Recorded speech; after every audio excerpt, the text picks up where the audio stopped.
So hello guys, ngayong araw na to ay papalitan natin ng cylinder head yung ating Euro Dan Hari.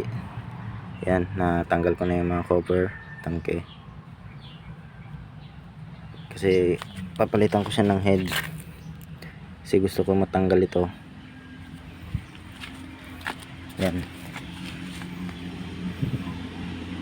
papalitan ko siya ng head para ito pwede nang kunin.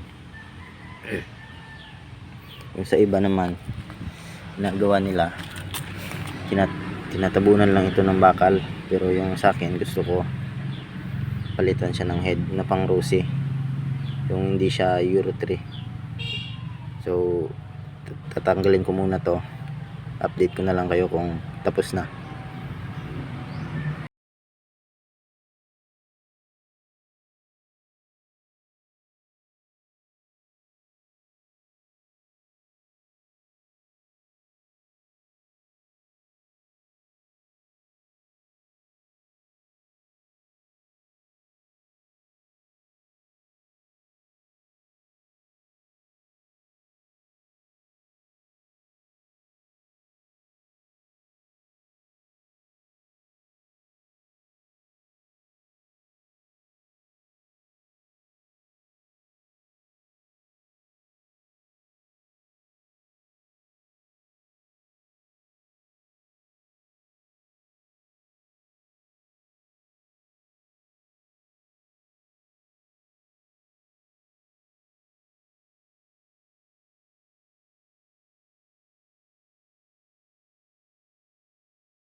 Ito na yung head ng pang Rossi.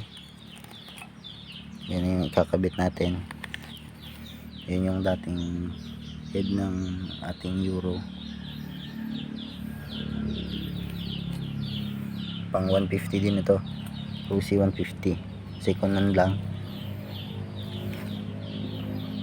Okay, kabit na natin.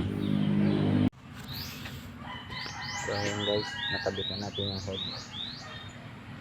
Tatapusin na lang yung rocker arm na lang kulang. Ito na, tapos na rin guys, tapos na. Naikabit ko na yung head ng Rossi cylinder head. Palit muna ako ng pipe para sa sound check tayo guys.